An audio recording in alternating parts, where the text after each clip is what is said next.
Hey guys, it's Jimmy Bremner and Dexter the boy on the Urban Trail, CTOA in the 416, and again we're quite a ways down the Don, from home base. But as I said maybe 3 videos ago, I'm really starting to like this here. It's very quiet, and it has the bike trails, 2 above me and then 1 below here, but we're kind of in the middle, and it's very peaceful here and quiet. It's quite warm today, not humid, but the canopy is keeping us quite cool, and the odd time a breeze comes through, so I like this spot quite a bit. I'm going to talk about rescue tools today. With that said, when we sat down here, Dexter starts digging around the base of this big pine behind me, and I'm watching him, and he comes up with this, and it's a geocache. I don't do that hobby, I don't participate in that, but I thought we'd open the can and see what's in it, so I'll share that with you now. I think they actually do it with a GPS. I don't think they do it with map and compass. That's what I know. Again, I don't really know a lot about it, but if somebody would like to comment, it's kind of interesting. There's a little Tupperware dish here, and people they write notes on it when they were here, or what time, any observations they might have made. The latest date in here is 2015, so I don't think this has been used for some time now, and maybe they couldn't find it because it was actually buried pretty good. And I got to tell you, the cam on it is excellent. So maybe people can't find this, or maybe this group doesn't participate in it anymore. So there's that. There's a pencil in there, and in the bottom there's instructions about geocache and how that works. And then I guess what you're supposed to do is leave some type of souvenir behind. There's a well-used chem light in there. It won't work because obviously it's broken, so it has been used. There's a lot of little bags, I guess, to protect your notes, things like that. Plastic tomato.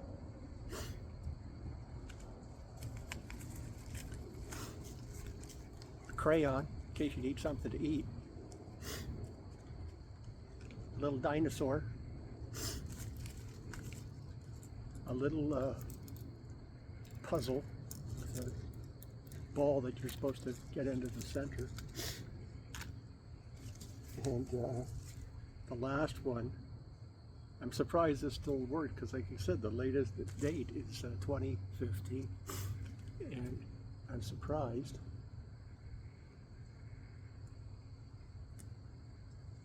that still works. And it's one of these things that you wear on your finger. It's a red light, and I guess if you found this at night, perhaps that's what it's for. But I'll pack it up and put it back. I don't think anybody's ever going to find this again, but kind of interesting, interesting activity, right? Okay, rescue tools. Let's talk about that. When you're trying to assist somebody, what you don't want to do in an attempt to cut a seat belt, cut their clothes, to get at that wound, you don't want to cut them. The cure can't be worse than the injury, all right? And so there are specialty tools for that. So I'm going to run through a few of them here, And then I'll give you, my humble opinion on what I think is the best for the money. This particular one is from Smith & Wesson, and it has a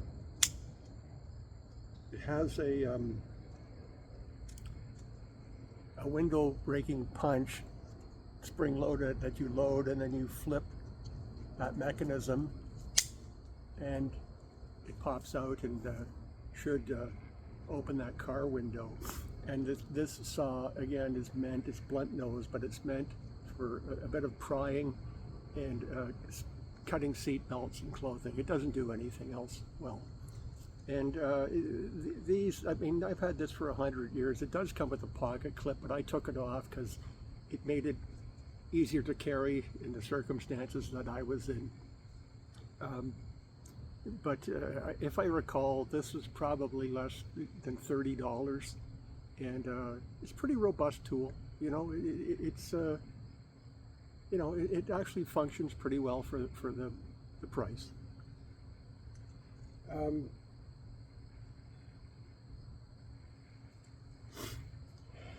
Next thing is the Swiss Army Victorinox rescue tool. Okay, so it has a serrated main blade, one hand opener. It has a clothing seatbelt cutter that is crazy sharp. Okay, and I've cut seats out of cars and seat belts and people's clothing with this, and it never gets dull. It's outstanding, and it actually does deploy with one hand because that little tooth hooks on your clothing and it opens. The bottle opener actually, again, I've gone over pry bars, but okay, so what it does, it'll flip into its position here, and it actually locks out. So it's not going to fold back up on you if you're trying to pry something.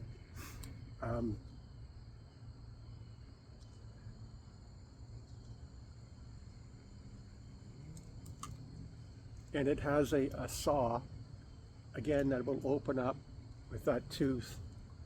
If you can see that off your clothing, it'll open up. This saw is made for cutting laminated windows. Most vehicles, the front and rear window are laminated. On your conveyances, trains, subways, buses, it's becoming more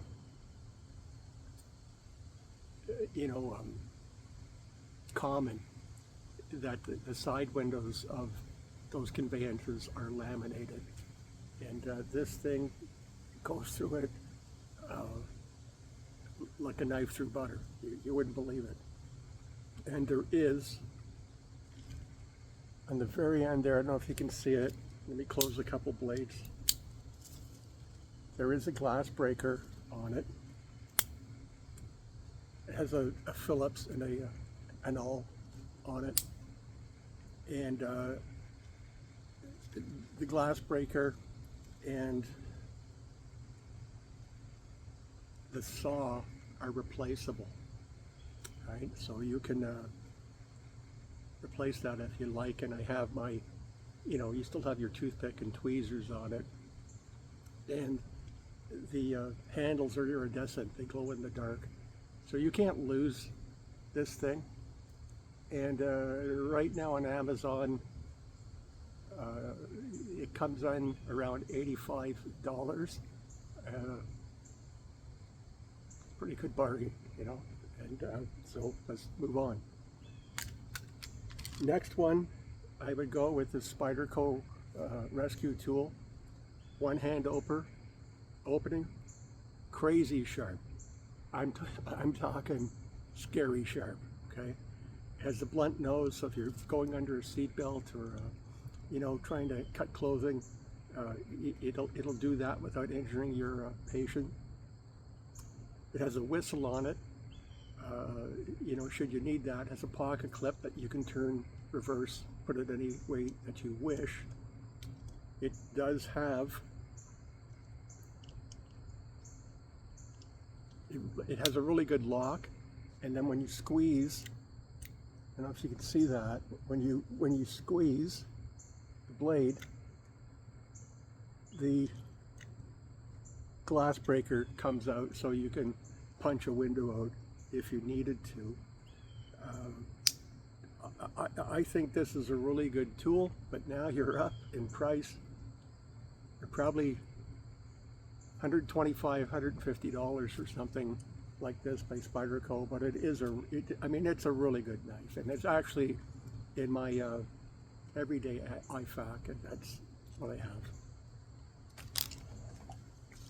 And then the last one would be this Benchmade rescue knife. They come with orange scales on them.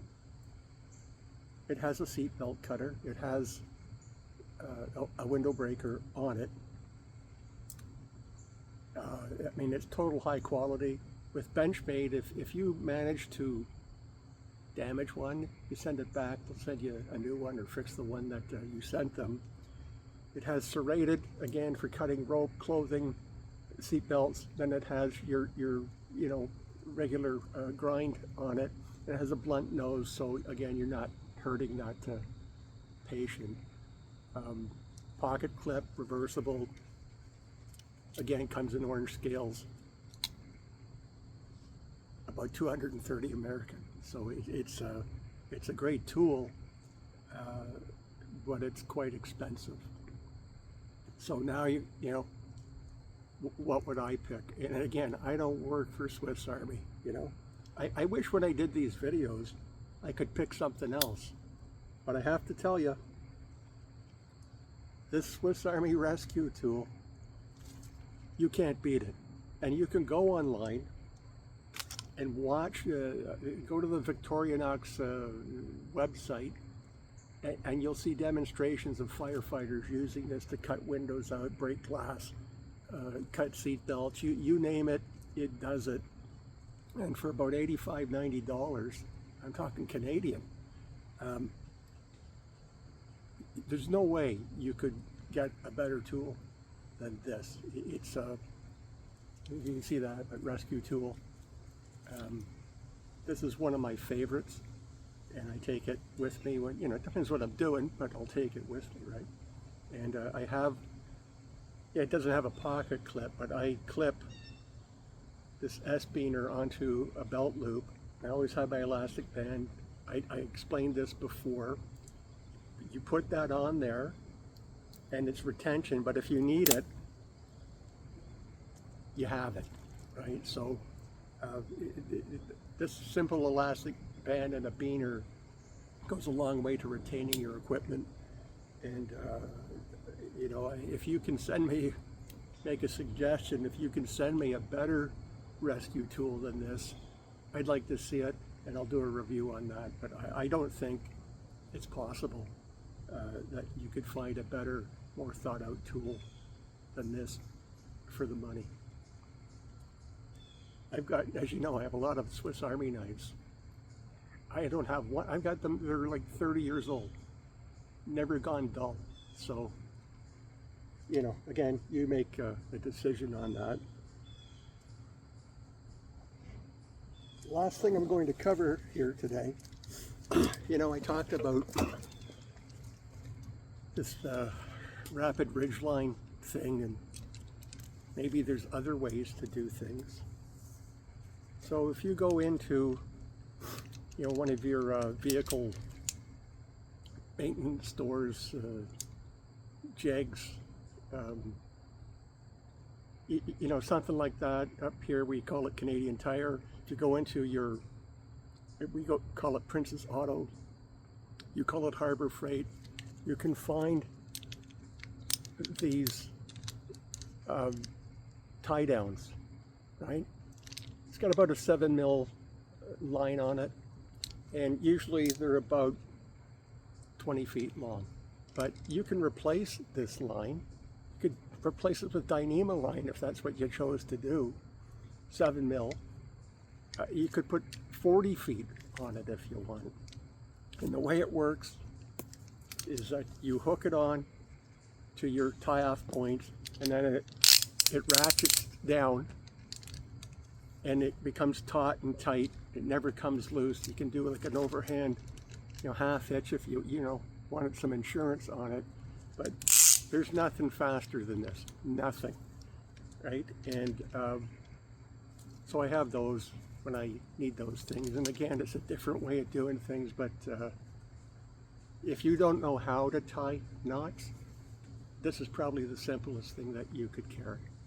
So that said, oh, forgot, rescue shears. Always good to have those. Really inexpensive. These are mini rescue shears, but good thing to have in your pocket. And that's it for today. I'm going to try really hard to get to Algonquin this week. I'm so busy. It's just, it all piles up, right? But I'll try and get that series done. If I don't do it this week, I promise I'll do it in October. I can already see where we're going and where we're setting camp. I can already picture it in my head. Usually when that happens, I can execute that, that mission, right? So that's it. It's me and Dexter, the boy. CTOA on the Urban Trail. Please, I'm not good at this. Subscribe,